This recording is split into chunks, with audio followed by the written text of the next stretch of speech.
जिन लोगों ने part 1 part 2 नहीं देखा है और न्यू है इस वीडियो में, हाँ तो देख लीजिए पहले, फिर उसके बाद आप इसको कंटिन्यू कीजिएगा। और जो लोग रेगुलर देख रहे हैं फिर ठीक है, वो देखते रहिए, आपको समझ में आ जाएगा।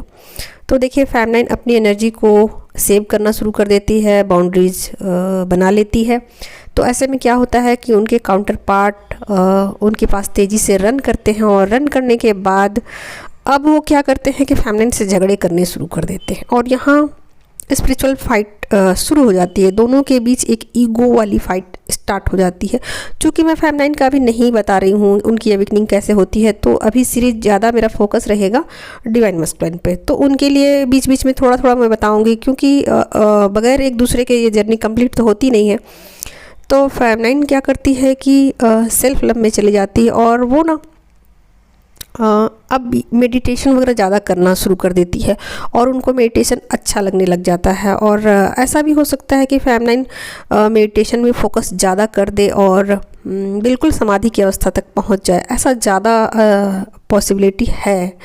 बट इसमें थोड़ा सा उलट फिर भी हो सकता है, क्योंकि डिवाइन मस्कुलिन जो है ना, उनकी एनर्जी में सेंध लगाते हैं यहाँ, और वो लौट लौट के आते हैं, फेमिनाइन से झगड़े करते हैं। और यहाँ पर जो एनर्जी है ना उनकी, अब डिवाइन मस्कुलिन ना क्या करते हैं कि फेमिनाइन पर ना ब्लेम करना शुरू कर देते हैं।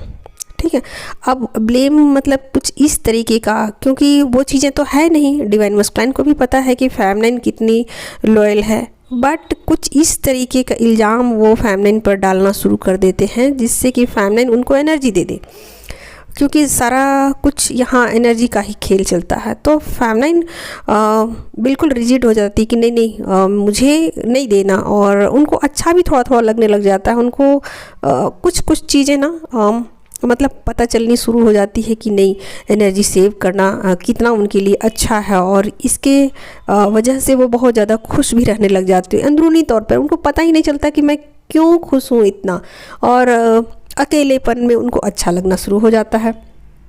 और डिवाइन मस्कुलिन आते हैं, डिस्टर्ब करके चले जाते हैं। और देखिए यहाँ हर फेमिनाइन का सिचुएशन पे डिपेंड करेगा, और लड़ाई झगड़ा भी डिपेंड करेगा, और उनकी स्पिरिचुअल ग्रोथ पे भी असर आएगा। अब अगर मान लीजिए कि दोनों हस्बैंड वाइफ हैं, ठीक है, तो एक ही घर में रहते हैं, तो आप सोच सकते हैं कि यहाँ कितना बड़ा बड़ा बम ब्लास्ट होगा दोनों के बीच, है ना, क्योंकि दोनों तो डिस्टेंस में है नहीं कि ढूंढ के लड़ाई करेंगे, ऐसा तो है नहीं, दोनों एक ही घर में हैं। तो कभी भी उनको सरेआम पब्लिक के सामने या घर वालों के सामने, बच्चों के सामने, कहीं भी वो शुरू हो जाएंगे, ठीक है, और फेमिनाइन को नीचा दिखाना शुरू कर देंगे। और यहाँ पर मैं एक चीज़ और कहना चाहती हूँ कि फेमिनाइन भी ना अब स्टैंड लेना शुरू कर देती है। यहाँ से फेमिनाइन सेल्फ लव में आ जाती है, तो अब वो चुप नहीं रहती है, यहीं से स्पिरिचुअल फाइट दोनों की स्टार्ट हो जाती है। और जो पहले जिन चीज़ों को फेमिनाइन इग्नोर करती थी कि हटाओ छोड़ो, क्या बात का तंगड़ बनाया जाए, या फिर जिस चीज़ से घर में शांति हो, उन चीज़ों को करते रहना चाहिए, तो वो उनकी एक सोच जो है ना वो चेंज हो जाती है, और वो सोचती कितना सहूँ, कितना बर्दाश्त करूँ, और फिर वो क्या करती है कि बातें बोलना शुरू कर देती है। ठीक, तो यहाँ पर फेमिनाइन को मस्कुलिन जो है ना वो अलग अलग ढंग से ट्रिगर दे सकते हैं, अगर वो डिस्टेंस में है। ठीक, अगर वो डिस्टेंस में हैं तो फ़ोन के द्वारा कहीं पर भी कुछ भी मैसेज डाल सकते हैं जिससे कि फेमिनाइन ट्रिगर हो जाए, या फिर इस तरीके का नेगेटिव कमेंट डाल सकते हैं कि लगता है कि तुम्हें कोई और मिल गया है, या फिर मुझे पता है कि तुम क्या कर रही हो, मुझे तुम्हारा सब कैरेक्टर पता है। इस तरीके का कुछ इस तरीके का ब्लेमिंग करना शुरू करेंगे, जिससे कि फेमिनाइन को एकदम बिल्कुल दिल पे लगे, उनको ऐसा लगेगा कि ओह इस तरीके की बात मैंने सोचा नहीं था डिवाइन मस्कुलिन ऐसा बोलेंगे।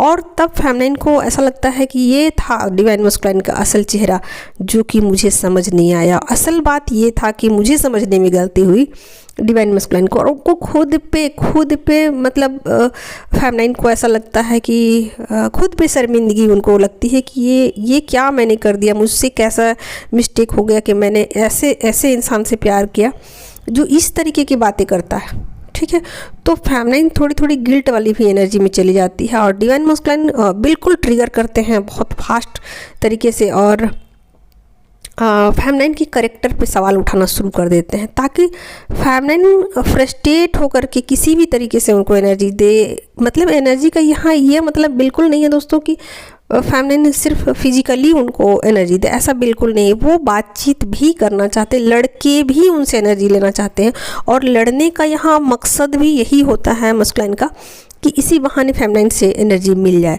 तो वो कोई भी मौका नहीं छोड़ेंगे फेमनाइन से, चाहे लड़के एनर्जी मिल जाए। अगर लड़ाई होता है तो उसको मतलब फेमनाइन को तो ऐसा लगेगा कि मेरी एनर्जी गई और मैं डिस्टर्ब हो गई, लेकिन डिवाइन मस्कुलाइन बिल्कुल वो एनर्जेटिक हो जाएंगे, उनकी एनर्जी उनके पास ट्रांसफ़र हो जाएगी और उनको अच्छा लगने लगेगा। तो ये चीज़ें होती हैं, और ये बातें फेमनाइन को बहुत बाद में समझ में आती है कि अच्छा, लड़ाई झगड़ा करने से भी मेरी एनर्जी चली जाती है। ठीक है, तो ये चीज़ें स्पिरिचुअल फाइट यहाँ से शुरू होती है। डिवाइन मस्कुलाइन लड़के, अब डिवाइन मस्कुलाइन को पता है कि फेमनाइन अपनी बाउंड्री मजबूत कर चुकी है, अब वो सीधे सीधे से मुझे एनर्जी नहीं देगी, मुझे लड़के लेनी पड़ेगी। तो वो लड़के एनर्जी को लेते हैं, फेमनाइन से फ़ोन कर लेंगे, बातें कर लेंगे और झगड़े कर लेंगे, ताकि फेमनाइन थोड़ी देर उसमें उलझी रहे, अपनी सफाइयाँ देती रहे कि नहीं नहीं मैंने ऐसा नहीं किया, तुमने पहले वैसा किया, तुमने ऐसा किया था तब मैंने ऐसा किया। तो ये सब चीज़ें ना चलेंगी, लंबी चलेंगी, और डिवाइन मस्कुलाइन का अपना काम हो जाएगा। ठीक है, तो ये चीज़ें चलेगी। और फेमनाइन यहाँ अभी भी सोचिए तो उनको एनर्जी दे रही हैं, लेकिन एनर्जी किस तरीके से, फिजिकल तो नहीं दे रही है, मेंटली भी देना नहीं चाहती है, लेकिन वो देती है। ठीक है,